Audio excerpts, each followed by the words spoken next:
Good morning. My name is Lorraine Jacobs, and Mark Miller, our tech host, and I are co-chairs of the Sunday Forum Planning Group. We welcome and thank you for supporting Sunday Forums. For over 50 years, the Sunday Forum lecture series has showcased speakers of interest to our members and friends. Speakers provide a 45-minute presentation followed by questions and brief comments from the audience. Scheduling and hosting of these weekly programs is accomplished by volunteers. The presenters do not receive honoraria. The content of forums may not express the viewpoint of First Unitarian Society Milwaukee, but they are meant to offer new and thoughtful topics which our members are invited to pursue further. Before we begin today, I do want to remind you about next Sunday, October 31st. Our topic will be United Nations Association of Milwaukee, and the speaker is Annette Robertson. She's the education director. Host for that forum is Dan O'Keefe. And now today I get to introduce our speakers for today. Christian Becker is the host, but he couldn't be with us here in Zoom person, so he asked me to do that, and I'm glad to do that. Amy Schmoody has been maintaining the Jazz Gallery program for older adults. It's called OWL program, and she brings together amazing speakers, and it's really wonderful, and the hard work that you do and the wonderful snacks that you provide are also much appreciated. With Amy today is Kai Simone. And Kai is the new executive director of Jazz Gallery Center for Arts. And I am, and I'm sure many are, interested and eager to hear of plans for the future of the Jazz Gallery to kind of reinstate its influence on creativity in the city of Milwaukee. So we welcome you and thank you for being with us today. Thank you. Can everyone hear me? Yeah, and Amy is unmuting herself. Okay. Great. Well, thank you for inviting us as your guest, and Sure. We do want to share a little bit about what we do, and we really appreciate that. The plan this morning is to kind of give you a brief history of the organization and talk about our programs, events, various activities, and yes, I would love to talk to and share with you guys about my new role as a first executive director and some of those goals and see what questions you guys might have. And so we're going to kick this off, and we're going to start off with Amy. And again, yes, she is the manager of our OWL, Older, Wiser, Local, a weekly program that engages the older adult community through various presentations and events. So you guys probably are very familiar with her already, but let's get to know her even better. So she's got a lot to share with us about that in the radio program too. So go ahead, take it away, Amy. Thank you, Kai, for the introduction. I'm happy to be here today. We were invited by Christian Becker, as stated, and his wife, Christina Zawodowski, who have been members of your church for a while. And the idea came up a few months ago that we present about the Jazz Gallery. We were nominated and we got the spot, and we're so grateful for this opportunity to share about our organization. So I've been with the Riverwest Artist Association, was what we used to be called. That's where it all started. And now we have changed our identity. We rebranded recently to be called the building that we're in, the Jazz Gallery Center for the Arts, just to avoid confusion. So a lot of people still call us Riverwest Artists Association, but we know what they mean. It's all the same, really. So if I ever refer to that, now you know what I'm talking about. But yeah, we started that way a long time ago, and I have been a member with them for probably about 20 years or so. So there's been a lot of growing and changing with them, and showing art with them throughout all the years. What really pulled me in was their fabulous yearly art walk. That's something that the gallery does every year. It's like the neighborhood bands together and creates a fun walk through all the creative different studios of the artists. People will even open up their homes and make their living room their gallery for the day and such. So that's been a nice community feel and a tradition for a long time. Now, we haven't been able to do that the past couple of years because of COVID, and we're just itching to get back into that next year, hopefully, pandemic willing and all that. But that's kind of jumping ahead into the gallery stuff. I actually wanted to start with about the OWL program. Older, Wiser, Local is a program that started in 2018. And it started as an idea of some of the board members of the Jazz Gallery Center for the Arts in response to knowing and loving our sister organization, Riverwest Elders. There was a need presenting itself that the Riverwest Elders may need some support with leadership possibly changing within. I hope I'm speaking to this correctly, Lorraine. It sounds just fine. No, that's fine. That's a story, and I have to kind of I had to be filled in on how it all really started, because I wasn't there at the very beginning. It was a different young woman named Sarah Sutterfield, and it sounds like she did a great job getting everything started with the board members who made it up. So she was there about 6 months before she actually was a student who had just graduated, and she got into her career. So good for her. She moved on into what she was really intending to do. And then I was in career change mode right at the same time that role opened up. And so it just was a wonderful fit. It seemed a little weird to me at first to try to be a host of a program, meaning stepping outside of my comfort zone a little bit. I had been in the private sector for 22 years, working for Kohl's department store in their photo studio. So it was like working in a cave, basically. Didn't see the light of day much, just strobes popping all the time, and just very product oriented, so that was a great experience, but it was time to move on. And this opened up, and I just said, you know what, if something comes along like this and you weren't searching for it, and it feels like a good challenge, go for it. And so I'm so glad I did, and I'll never look back. It's been a wonderful experience to get to know the area elders and to create a fun calendar of events every month. That's my favorite part of it, is creating the calendar of events. So I will read a little bit of what I wrote for just understanding what OWL is a little bit better. We have a program that has been steadily growing in value to the community overall and to each individual senior who attends. We have a group of roughly 8 to 10 regular faithful attendees, 5 to 8 semi-regulars, and we're still seeing new faces come in every new month. We have truly something good going on here, and I'm grateful to be part of it. Our attendees include a diverse group with a vast range of race, spirituality, sexual orientation, close to 50-50 as far as gender, and also with our roughly 50 and up, quote unquote, senior age parameters. Like, I could almost be an owl, it's like, it's a big age group of, 50 and up that's a variety of a couple generations there.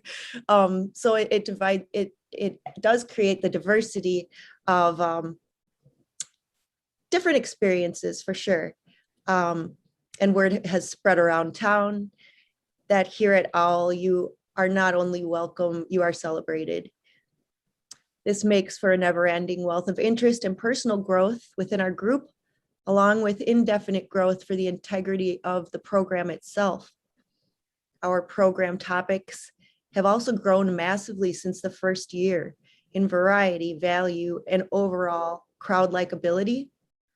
As the creator of the schedule, I find great pleasure and reward in tapping into our community's resources to enlighten, enrich, and entertain our beloved elders. Many attendees have expressed to me that by regular attending OWL, they have checked off many an item on their lifelong bucket list, which is great to hear. With this program, Riverwest Artists Association has truly embarked on that idea that generously provides the invaluable gifts of camaraderie and experience to retired people who may have otherwise felt alone and weary. And all this was said pre-COVID. So with that, I will get to how we pivoted when that happened. But our variety of topics spans across the following: physical and mental wellness, visual art, music, comedic acts, nature and environment, crafts, history, philosophy, games, literature, success stories shared by local entrepreneurs. That's one of my favorites. It's so fun to interview and get to know our neighborhood, and much more. We've literally laughed and cried together every new week. We've watched the forging of friendships between people who would have otherwise thought to have nothing in common. I've watched people who are annoyed with each other's mannerisms build tolerance and compassion. OWL has proven to be an incredibly community building experience. And yes, I'll touch back on the Riverwest elders. Lastly, I want to stress the importance of the continuation of this program due to the potential dissolving of our sister group called the Riverwest Elders. The tireless leader, Lorraine, of many years, had to try to step away. In December, I see that you're still involved, Lorraine. You're still doing it. They won't let you go. And I don't want to leave. Yeah, and I don't think it's demising at all. We're continuing in a different way. That's good. And with COVID, we can't get to the programming that we've always offered. So right. So there's other people stepping up, Eileen, Arlene, all kinds of other people. So it's going to keep going. Good. I think at the time that all started, it sounded like that might be happening. So there was that stepping up as a community center to see if we could support. And so I think you are definitely doing that, because you can offer a lot of things that we cannot offer. So as an adjunct to the programming for Riverwest Elders, it's fabulous. So we appreciate that. Thank you. We're enjoying it greatly. I will say that, like I said, some of my favorite moments in program directing this is putting together the calendar, because what I get to do is tap into all the resources all around me. I mean, when I first started, after 2-3 months of putting together shows, I was starting to think, well, gosh, I'm going to run out of area stars and businesses and interesting people, but nope. It's been a wealth of talent and gifted people. We're all kind of stars in some way, and we all have some story to tell, which has been absolutely fascinating to see how the networking just never ends. One interesting person always leads me to another or 5. So it's been really cool to keep tapping all the resources of amazing people with amazing things to share. When we could gather in person, it was a little different. We were able to have more hands-on topics. For example, I'm just going to read a little bit from, say, going back all the way to February 2019. We had a soup group. We all got together and brought in recipes, shared recipes, and shared our soups. Imagine doing that these days. Just wouldn't happen. Anyway, building holistic movement forever was a fun topic. We've had some semi-physical, like chair yoga, for example. Let's make sure that it's safe. If we've got a variety of of age of elders, we want to make sure that nobody's getting hurt. So yes, learning to just breathe and stretch while seated and move our posture and stretch as much as possible while seated, for example. That was one that really everybody kind of came away from it feeling a lot better than when they walked in. Let's see. Sessions on the inside, volunteering at the Milwaukee County Jail, led by community advocate Elizabeth Vogt. That was an insightful look into how much help people on the outside can be helping people on the inside, and just giving people another reason to wake up in the morning and get through what is possibly the hardest time in their whole life. That's something that people can do. I never knew that people could reach out to perfect strangers and write letters and just make people feel better. So it's about not only helping our senior community, but teaching and guiding our senior community on how they can help others as well. We've had game days. There's been, laughing to the point of tears with a lot of all the silliness that goes on. We had more mind movement by a friend of the Jazz Gallery Center for the Arts named Rick Owen. He is a music master and a wordsmith, and he offered so many wonderful programs to us in the day. Let's see. Oh yeah, exploring 3D photography with Hal Rommel was a really interesting one. He made his own stereoscopes and talked to us about his time as a radio DJ actually as well too. And dipping into some spirituality, we had embodied myths, telling our stories through Yogasana, a conversation about the many yoga poses we commonly see in practice, led by Josie from Siddhi Yoga. Let's see here. That was all the way back then. And then, well, just to explain briefly about how we pivoted when, that was the word, right? Everybody used the word pivoted when COVID came up. So we couldn't do the in-person gatherings anymore. So what we did was quickly come up with a plan to go on the radio. And we were able to partner with Riverwest Radio. That's right down the block. It's right down the street from where our headquarters is. And we were able to quickly come up with a plan to take our programming, and instead of gathering in person, the only thing that we really, really missed, of course, was the human interaction together, but the Q&A wasn't there. It was just, I was able to host and speak with my topic leader, interview or presentation style, like lecture style, on the radio for a half an hour. So it was cut short. It was a lot shorter than the 3 hours when we would gather in person. And but we made it through that way, and we got some good feedback from people about how it did feel better than just not gathering at all, for sure. And we could still kind of feel together in that special way by listening to the radio together. And then eventually, when things started to seem like we could gather in person again, we made up a plan to carefully go hybrid style, not just jumping all the way back into 2 days a week like we used to, but having one day of the week that we would come gather in person carefully, with masks and different kind of snacking, no more sharing a cake together.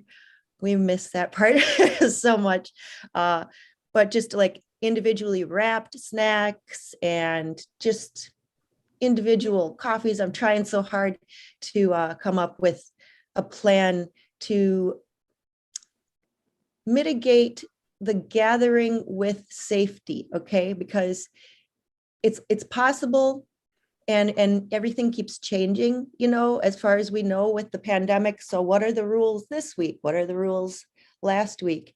Trying to keep up with that. So we've found it definitely beneficial to come back together the 1 day a week. But then we've also realized that this radio thing, even if we don't need to do it anymore, it turned into a good thing that we don't want to really get rid of, even if we can come back at some point to fully being back together, all the way back together 2 days a week. We'll still do a radio show. So I think I'm getting to be to the point where that's enough about OWL. I'll go over the gallery. I'm the new gallery manager of exhibitions. And that has been a fun role that I've actually been filling for about the last 3 years voluntarily. And then eventually leading up to more of a leadership role by taking on the position of gallery committee chair. So really getting to take this gallery and push the limits of how much we can engage the community more, and really importantly for us, raise funds. So we started up we've had it all along, but people didn't even really know it was there. The shop on the wall, on the east wall, we had a lot of donated art from artists that was just kind of sitting there. It got a little stagnant, and we're spicing it up now. We're stirring it up. We're adding more artists. We are getting it on the website and just getting people interested. If they don't want to come in just to see a main exhibit, we've got fun little things for people to look at and walk away with. So that's been a joy to really push a little further. And our main exhibits, we've been working with a lot of wonderful people. Currently, we have the Momentum Artist Group, and they are having a show called Visible Energy. And it's a group of about 10 people who gather, and they've gathered all the way throughout the pandemic to support each other in creative endeavors. And now they've waited. We were supposed to have their show, I think it was April of 2020. So they've waited this whole time. And so they were just itching to get their work up on the walls. And here we are, we're finally there.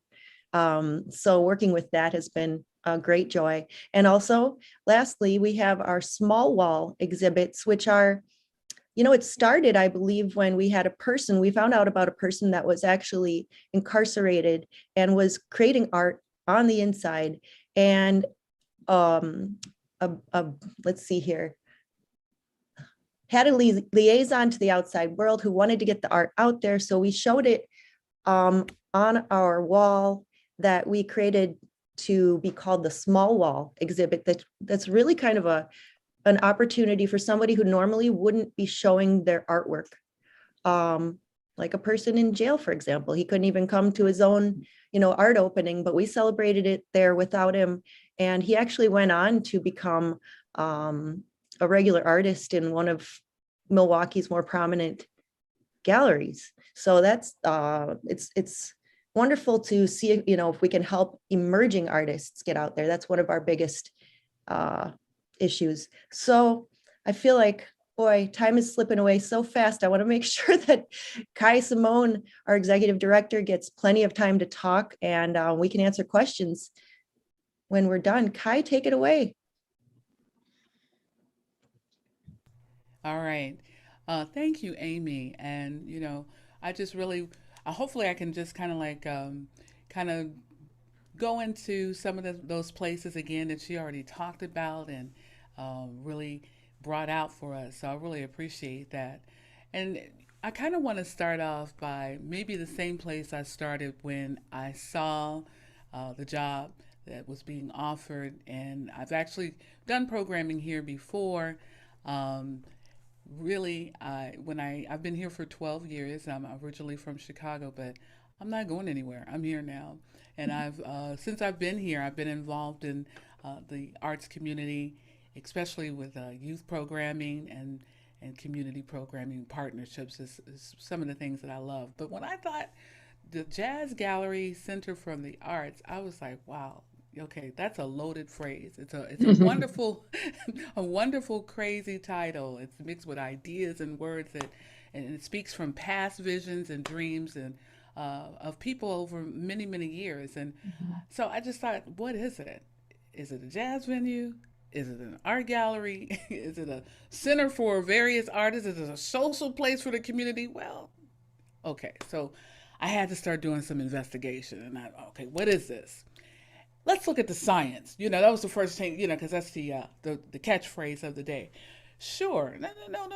Hold on. Let me try to tie this together. We can at least borrow from the scientific method. That's what I thought. But when I think about the scientific method, I start thinking, oh, that means we've got to ask a lot of questions. Mhm. Then I start thinking, well, questions? Oh yeah. I thought of my grammar school English teacher. She would be so proud of me, Miss Harrington, for bringing this up. The 5 W's, right? This is how we really start trying to figure out where are we going in the world. The when, the what, the how, the why, and all of those. So diagramming sentences. So I wanted to kind of pick this apart. I think of jazz, I think of the blending of genres and improvisation, things that are happening in the moment, and create this beautiful orchestration of songs, and it really just touches people. That's what I think about when I think about jazz. When I think about gallery, I think about visual art or a place of presentation, again, beauty. Center, I think of community, a gathering place. And arts, I think of everything visual, performing, literary. So I'm also a storyteller. I see Barbara Lee there. She probably knows this about me. And a griot, which is the African tradition of a storyteller. So I want to bring together the pieces and reconstruct them into a story, the story of the JCGA, and how it's being told now through words and pictures and paintings and poems, through memories, remembering where it all started, the beginning. Now that is interesting because it's like a trilogy. We've got these two stories that almost began simultaneously, but eventually would cross and turn into one story. The first story is the Riverwest Artists Association, and it actually started out as a River Artist Studios walking tour. And like Amy already told us, it was a walking tour that featured local artists. It started with Ron Bennix and Jill Sebastian and Jane Bright, along with the museum, the Milwaukee Art Museum in 1979. And it was biannual at the time until about 1983. There was a little bit of a decline in participation, I think some weather issues. But by that time, the Riverwest Artists Association already started and decided to revive it and rename it the Art Walk. And really, I think, infused the vision and mission of what the River Artists Association was all about. And it's always been about the diverse collection of individuals who share common beliefs, and they want to make sure that there was this sense of community, and that the community was playing a huge role in what we see, and creating that space and place to support the visions and ideas of all the talented artists that are in our community and our city, and even outside of our city. So the first location, and this is going to be a really quick history lesson. I mean, quick. But the first location was at 825 East Center in 1993. But 3 years later, moved to 3178 North Fratney, and then last on North Holton. But by 2008, we moved to this location, the Jazz Gallery. And it does have a really rich history. I mean, this was one of the things that really drew me because I have such an intense background in music. But Chuck LaPagli, I think I'm saying his name right, in 1978, he started it. And it remained open until about 1984 before it closed its doors. But it was the home to a lot of people, and a lot of musicians came through here. I don't know if everybody knows this, but Dizzy Gillespie, Art Blakely, Stan Getz, the Bradford, I'm sorry, not the Bradford, but Bradford and Wynton Marsalis. So that's a rich history. And by 2011, we started really working with some new partnerships like Milwaukee Jazz Vision, and really started bringing the concerts back into the environment. By 2012, we started to identify ourselves as the Jazz Gallery Center for the Arts, and expanding our community reach, and we wanted to maintain, I think, that history significance of the building in the past.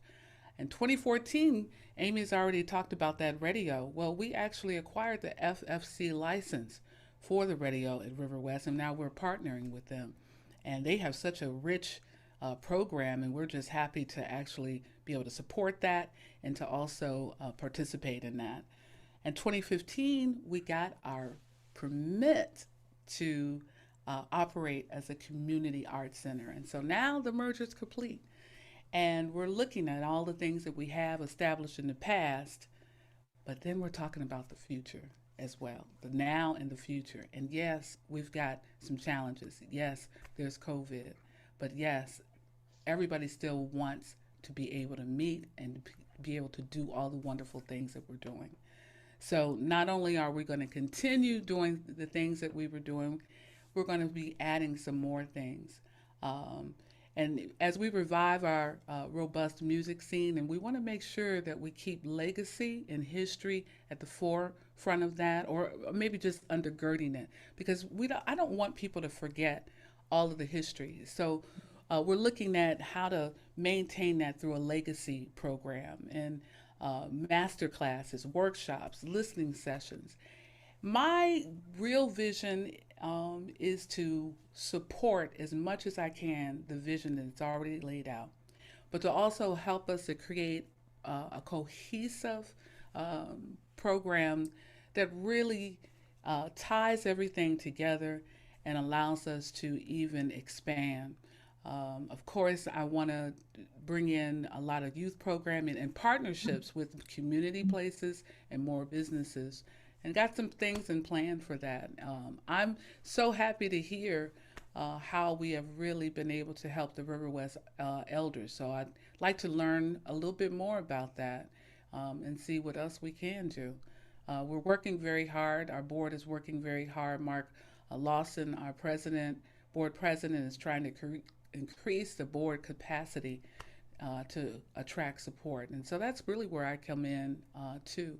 Another thing I just want to mention about something that's dear to me that was actually put as a challenge and a task for me to help with is even going deeper with our inclusion and diversity. And I think that uh, we might have even made some progress, but I think over the last couple of years, with the social climate in the United States, we've had some real serious challenges, and some of that has caused some division. So I want to really make sure that I'm paying attention to that, and that we are intentionally and organically making sure that those things are happening, inclusion and diversity from the inside out, because we have to, right, be leaders, and we have to model that if we're asking, and we want the community to feel, comfortable in starting those conversations. But art is the best way. I mean, this is why I love what we do as artists. It's one of the best ways to introduce and include cultures. So even looking at it that way, and I must say that you have to me, you have to do it almost in a way where it doesn't feel like you're forcing community or diversity. Because what happens a lot of times is that doesn't turn into inclusion, it turns into exclusion, because now you're just focusing on one, right? We want it to look, I would love to see it just feel natural. We're not even having to have the conversation of inclusion and diversity because it's working that well. So those are the things that I'm really looking at, making sure that we can support, providing a comprehensive and really cohesive program, so we can ask for more stakeholders to support the works that we're doing, and making sure that we're intentionally reaching out to different partners, inclusion, diversity, and youth. So, so that's what my vision is so far, and and everything that we're doing. So at this time, I would love to be able to open it up to any questions you guys might have for us. Um, Kai, just so for everyone's reference, when did you begin in your role Oh, as executive director? Lorraine, thank you. Yes. I started officially September 1st of this year. Right. So you have a lot of people to meet and plans Oh, to hear about and there's a lot. There's a lot. yes. I've been taking the last couple of weeks, Hmm. um, just doing so much reading, Hmm. and just kind of really trying to listen to what is going on and what people are saying. Thankfully, we uh, had a survey, a community survey, not too long ago, Oh, and yeah, and good. that's been very, very helpful because, and then Hmm. just meeting with all the board members one by one and hearing their story and seeing where their heart is, and trying to get out there a little more. As soon as I could get my face out of all these papers, and that's why I was so glad to do this, right? Because I need to be able to get out. People need to be able to talk to me. I need to be able to listen and hear what they're saying. So thank you, Lorraine. Thank you. Thank you. I'm glad you're here and welcome. Welcome to the Jazz Gallery. So, what is it? JCG? J G. JGCA. Yeah. That's it. That's it. Thank you. Okay. I would welcome any questions from people or maybe even your experiences with the Jazz Gallery over your lifetime here in the Riverwest area, or any other questions that you have for Amy or Kai. Nothing's coming up immediately that I can see. Oh, there's Dan. Dan, you had a question or comment? Yeah, I have a question.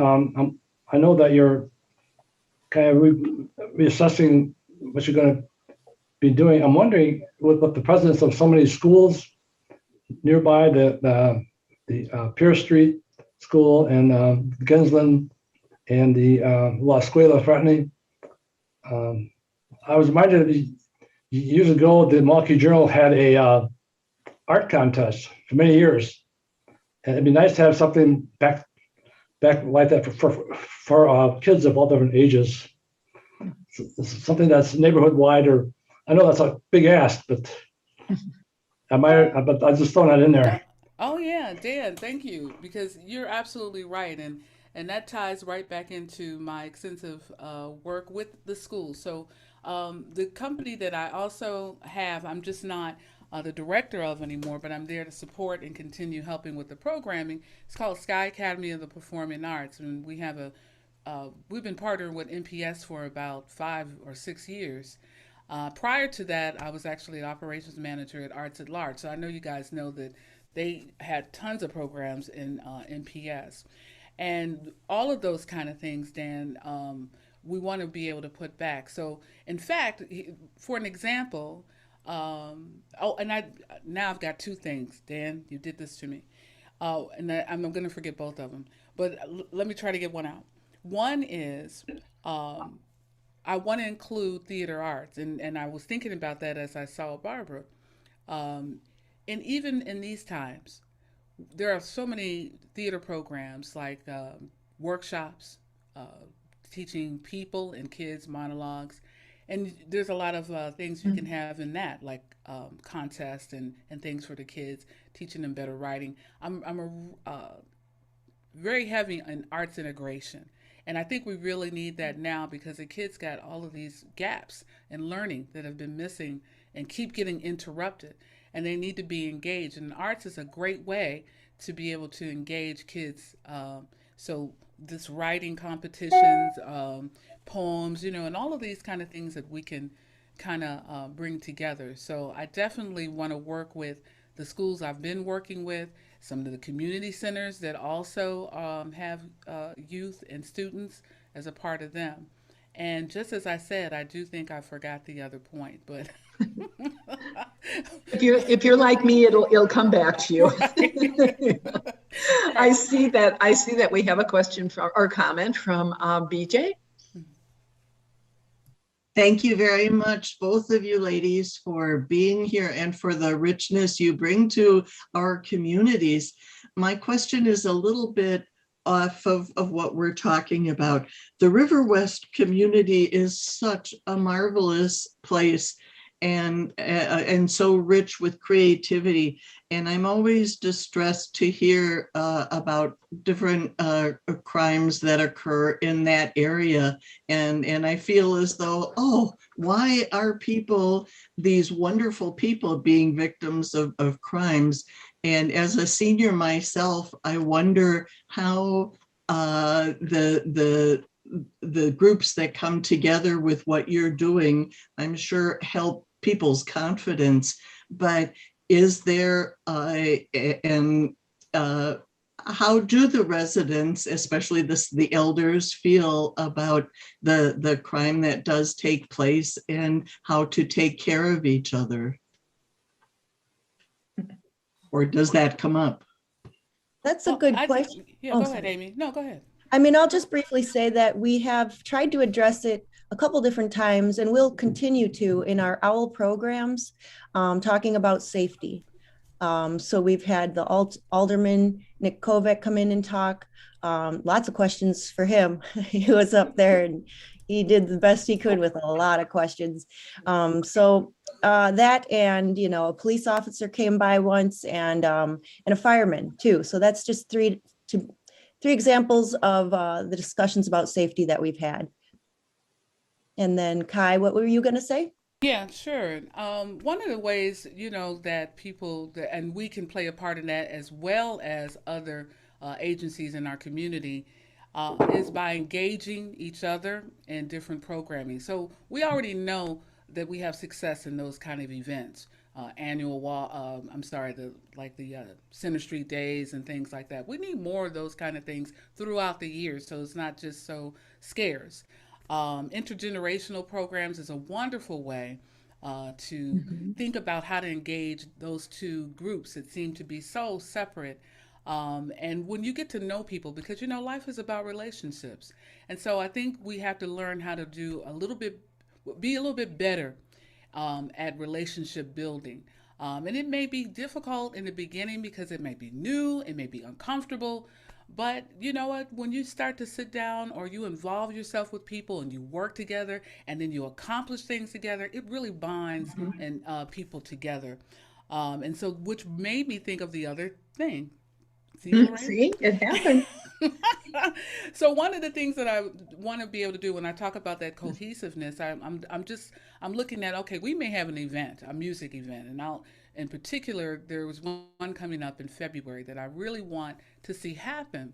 There's a guy who's a drummer that I work with in another music program in Chicago, but he's from Milwaukee. And when he found out that I was the executive director here, he already knew the place. And he said, Kai, whatever you want, let me know. So I also have a friend who's an executive director of the Jazz Institute of Chicago. I told her about it, and she was like, I'm in. If you guys need resources, I'll send Ernie there. We'll help support that. And so we want to take that and do a master class. Bring Ernie in, he's from here, but also engage some of the local artists that are here. Provide some workshop for the kids. One of our schools, MLK, which is just right up here, in the 512, I think in the 212 area code. Provide some workshops for them. Maybe engage our business partner who just started. We want to see him succeed over at Sam's Cafe. I don't even know if people are aware of this place. It's a jazz cafe. Wonderful food. And really get everybody involved. Those are the kind of things. So I think what I'm saying is really get people involved and engage. People, when they're engaged, they start to have pride in their neighborhood. And care about each other. Dan wrote in with observation. He said the Jazz Gallery Center for Arts is on a busy, well-lighted street. Parking is on the street, and there is a bus stop nearby. So it's accessible. I have to say that for myself and others of the Riverwest elders, we are more likely to go during light, so daytime. That's no guarantee of safety, but we probably that would. And so summertime is always extended time to be together. I had two questions, and I think there aren't any out there just yet, but one was, and I'm sure you will eventually do this, but I think I and maybe others would be interested in if you're starting a volunteer base or cadre of volunteers in various aspects. And then I wondered about partnerships with other things already in existence in Riverwest, like the Woodland Pattern, and the Riverwest Food Pantry, for that matter. We have no idea what talents lie within those people who stop in there. So just those two comments. Well, I will just quickly say that on our website, Jazz Gallery Center for Arts.org, there is at the very top of the screen a menu, and one of the highlighted items is get involved or donate. And under that, that's where you can sign up to be a volunteer. So we are collecting a lot of names, and we do have a lot of volunteers. We wouldn't have been able to make it without volunteers, that's for sure.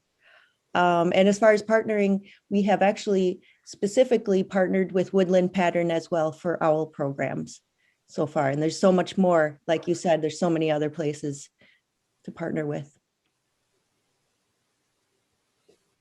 Phyllis has her hand up. Phyllis, please join us. Thanks. Well, thank you, Lorraine. The subject of crime in Riverwest sort of struck home. I don't know why it has to be labeled in Riverwest. There's crime throughout the city, throughout the suburbs, everywhere. But if we could discourage the quote and unquote Riverwest area from the ones that do happen in our area, perhaps it wouldn't be quite so severely thought of. We're a beautiful neighborhood. I've lived here for 61 years and feel as safe as I can be at 94, and hope that someone can get word to publicists that Riverwest is a great town and not necessarily the heart of Milwaukee's crime. Thank I like you. that. Thank you, Alice. Yeah, can I just say I like that. And when I was talking about being a storyteller, that includes the entire gallery and all the other community centers. It's important for us to get out there and tell that story and to frame it and to actually let people know what is going on. So that is actually another one of the tasks that I want to make sure that we're doing a better job at really getting people, getting the ear of people and letting them know all of the things that are going on and the things that are going to be going on. It's important. So yes, thumbs up. I saw somebody do a thumbs up, so I'm doing one. Yes, thank you.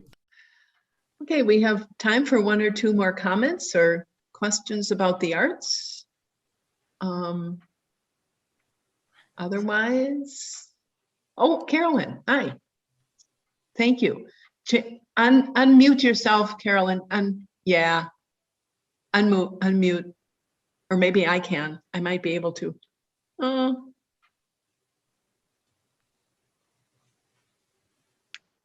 Am I unmuted?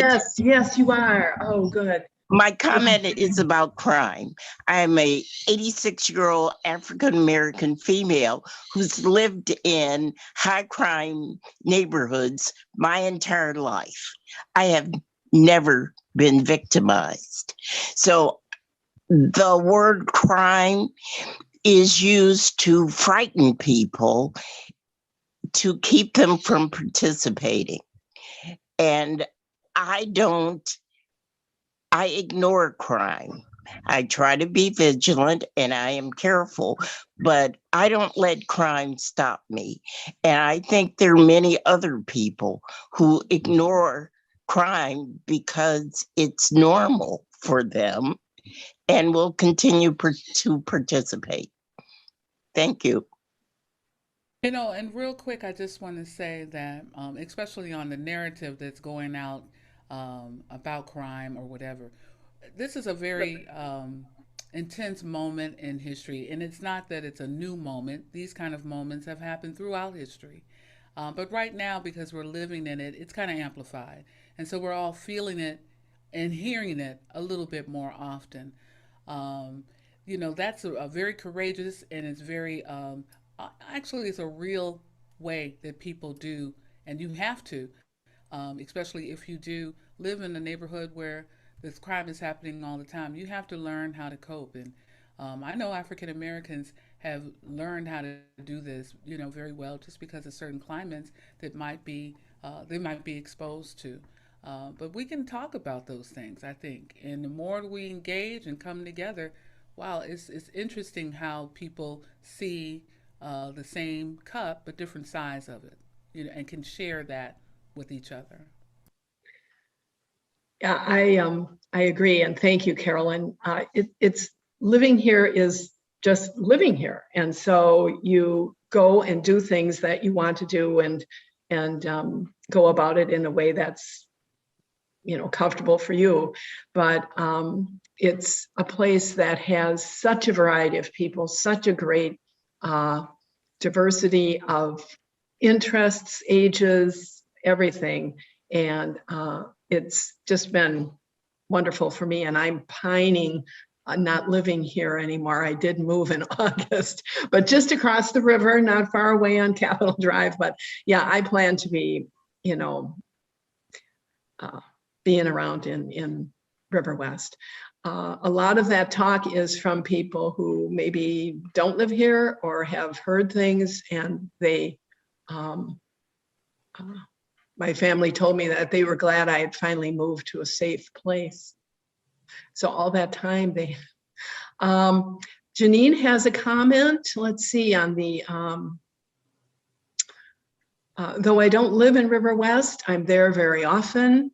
It's a lively place with a great vibe and so much creativity, and the Jazz Gallery is a big part of that, and that is true. Yeah, there's always something to do there.